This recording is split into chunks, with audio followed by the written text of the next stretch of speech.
Tak jo, čau, zdravím vás. Momentálně jsme na mediálním tréninku a mediálním vážení všech zápasníků, takže sledujte naše rozhovory a odebírejte. Zdravím vás, pane skoro prezidente, skoro to vyšlo. Jaké jsou pocity pro vás tady? Je to úplne veľká hala, dúfam, že bude zajtra skvelá atmosféra a dúfam, že môj súper dostane hneď v prvom kole na piču. Bude čistá fantázia. A jak jste reagoval vlastně na tu změnu toho soupeře, protože původní soupeř se zranil, berete to jako adekvátní náhradu? Tak ja s tým už bohužiaľ nič nespravím, vyzýval ma aj Kudlanka, ešte aj voľaký Kokaino, ale nakoniec Damir to chcel možno najviac, tak ja som to zobral a teším sa na zajtrajší zápas. Kurzy vlastně se trošku poměnily tím, že se tam dal nový soupeř. Reflektuje to na vás? Máte z toho nějaký tlak nebo něco takového? Nie, vôbec, ja si idem pre víťazstvo a pre mňa je to možno taký istý súper ako Undertaker.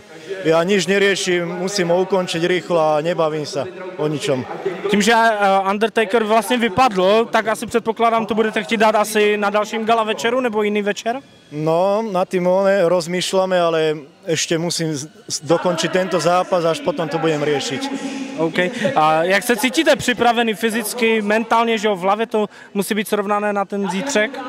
Kdy to tady vybouchne, že jo, tady, teď tu nikdo není, jo, ale zítra tady bude 10 000 lidí, 12, 11? Ja som už mal ten zápas prvý s Huhom, o tú univerzálnu, ale to bola polovičná atmosféra, toto je dvojitá atmosféra, tak už som na to pripravený a nech sa to už celé začne a potom už aj skončí a nech je už potom afterparty a bude čistá fantázia.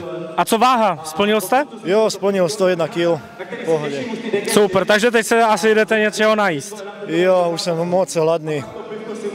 Byl jste už někdy v Ostravě? V Ostrave? Nebo to je poprvé? Ja som tu delal na Novej Huti.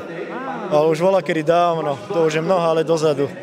OK, takže je to takový návrat, dejme tomu, možná domů, možná přáním trošku.